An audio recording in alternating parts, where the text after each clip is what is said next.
Yes. Yeah. What else do you want to learn? 你现在学会在学怎么弹电子吉他你还想再学 Just one question. Just what else does he want to learn? I don't know what you're telling him, but just ask him what I'm saying. Sorry. Ellen DeGeneres struck it big as a stand-up comedian early in life when she made her debut on the Johnny Carson Show. From there, she went on to star in her own sitcom before taking on her role as host of the Ellen DeGeneres Show. Although, as the saying goes, all good things must come to an end. Welcome to Top 10 Beyond the Screen. I'm your host, Johnny Rogers, and if you're new here, don't forget to tap that subscribe button to join our notification squad. Plus, make sure you stay all the way until the end because you won't believe our #1 spot. Now, without any further delay, let's get right into today's list, the top 10 reasons why Ellen DeGeneres has destroyed her own career.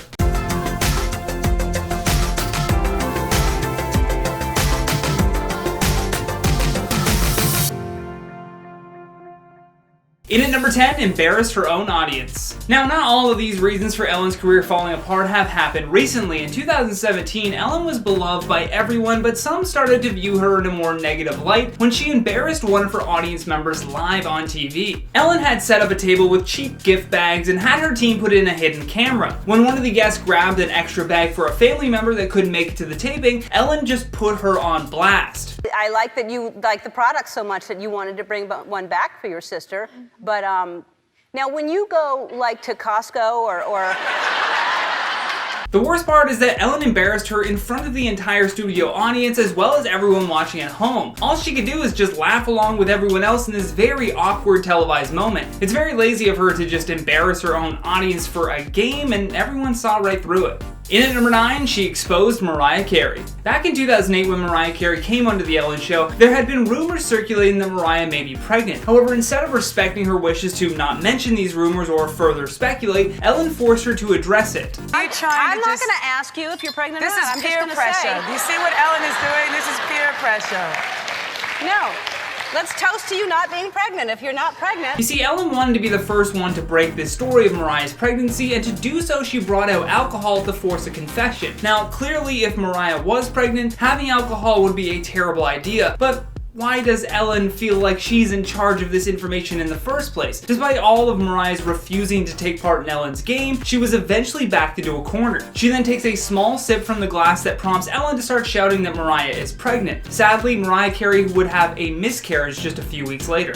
Good job, Ellen. In at number 8, rude to YouTubers. Most of the time, Ellen fawns over celebrities, but it's rarely celebrities that come from any other realm than Hollywood. For example, when she had YouTuber nikkitutorials on the show, she was treated far worse than any of the other guests. The makeup guru said that her appearance on The Ellen Show has reminded her to never meet her idols. Upon arriving on set, Nikki recalled that Ellen didn't even say hello to her, adding, "Call me naive, but I kind of expected to be welcomed with confetti cannons, welcome to the Ellen DeGeneres Show, but instead I was greeted by an angry intern who was a bit overworked." Which actually brings us to our next point. In at number 7, strange rules for her staff. When Kevin Porter tweeted out, "Right now we all need a little kindness, you know, like Ellen DeGeneres always talks about. She's also notoriously one of the meanest people alive. Respond to this with the most insane stories you've heard about Ellen being mean and I'll match everyone with $2 to the LA Food Bank." And the responses were overwhelming. However, for this point, let's focus in on the ones about the bizarre rules for her staff. Benjamin Simeon said, A, she has a sensitive nose, so everyone must chew gum from a bowl outside of her office before talking to her, and if she thinks you smell that day, you have to go home and shower. You have to go home and shower? Who does that? What a weird power move. You smell, so stop working, go home, shower, and then come back and stay late. Chelsea Babcock then said, "When I was working on At Midnight, our stage manager told us to never work for Ellen. He told us that she had signs up in her office that say, 'Do not look the host in the eye.' I'm sorry, but that's far from normal. Don't look her in the eye? That's just a bizarre rule to have."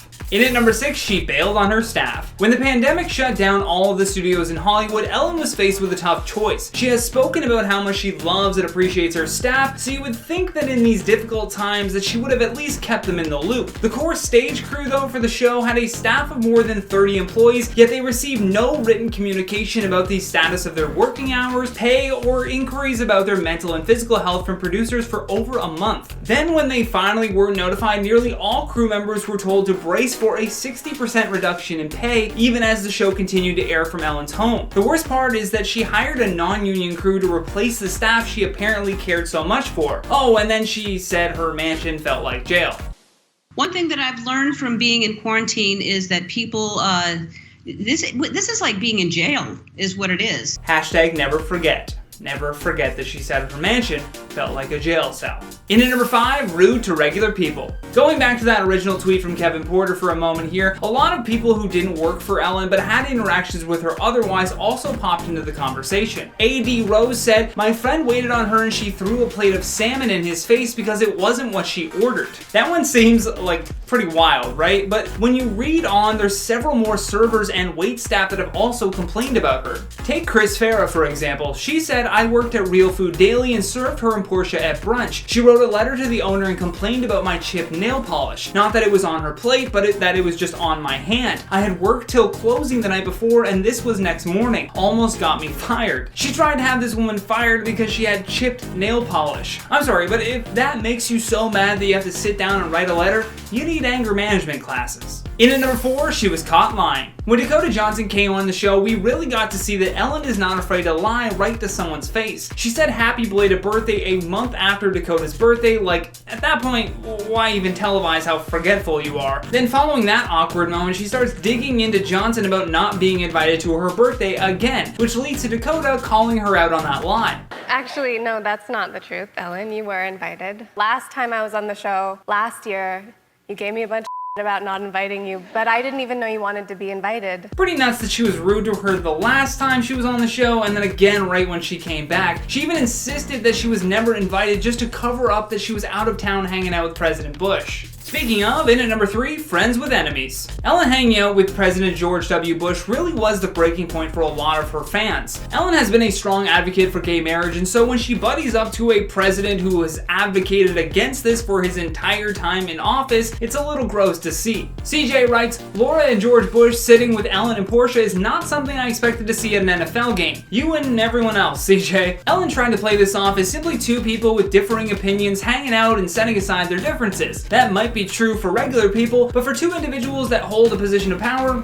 we expect a little more. I said it before, but I'll drop his name again. Walker Bregman said it the best. Walker tweeted, "Here's the thing, Ellen, George W. Bush is a war criminal who is responsible for death on a cataclysmic scale. It's not a matter of being friends with people with different beliefs. We all have those friends. It's about having a little perspective on the damage that he's done." In at number 2, mean to people with disabilities. So not only has Ellen had a mean streak with guests, celebrities, and even her own audience, turns out she's especially not a fan of people with disabilities. Within the Kevin Porter tweet, Josh Levesque replied with this: "A friend of mine told me about a custodian she knew who was fired because he was slightly autistic and forgot that he wasn't allowed to look at or speak to her, and he loved greeting everyone." Now, not on Ellen's watch. I mean, rules are rules, buddy. I don't care if you're autistic, what disability you have. You look Ellen in the eyes and you're out.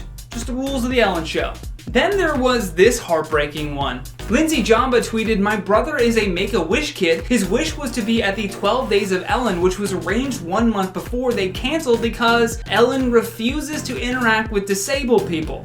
Crushed his heart. That's messed up and something that any person just can't ignore, whether you're a fan of hers or not. Last but certainly not least, on our number 1 spot, refused to honor Joan Rivers. Whether Ellen wants to believe it or not, Joan Rivers paved the way, especially for female comedians who wanted to break into the mainly male-dominated world. Joan Rivers did so much in the world of entertainment, so when she passed away, it was upsetting for a lot of people. Most late-night shows did tributes to remember Joan, but Ellen did not. Now, Brett Hawkins tweeted this out, and it makes a lot of sense as to why she refused to honor Joan. Kathy Griffin said that when Joan Rivers died, Ellen staunchly refused to do a tribute to her because her comedy and Kathy's were the wrong kind, too mean-spirited. Then he goes on to say that how we love a pious comic. What's worse to realize after reading that tweet is the fact that sometimes the people who claim to be nice are actually very mean behind closed doors. They use this image of being a philanthropist and kind person to mask the demons that they're trying to keep under wraps. Ellen is one of them.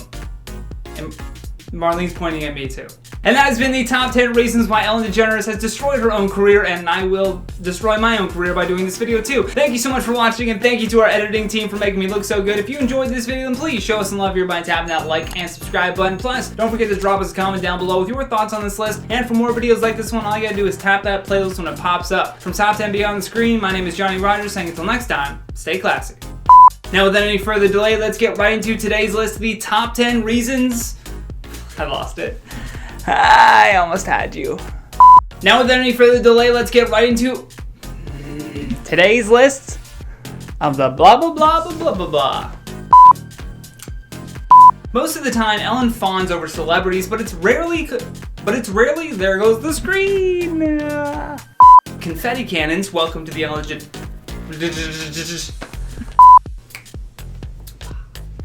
CJ Folger writes, Fogler. Folgers.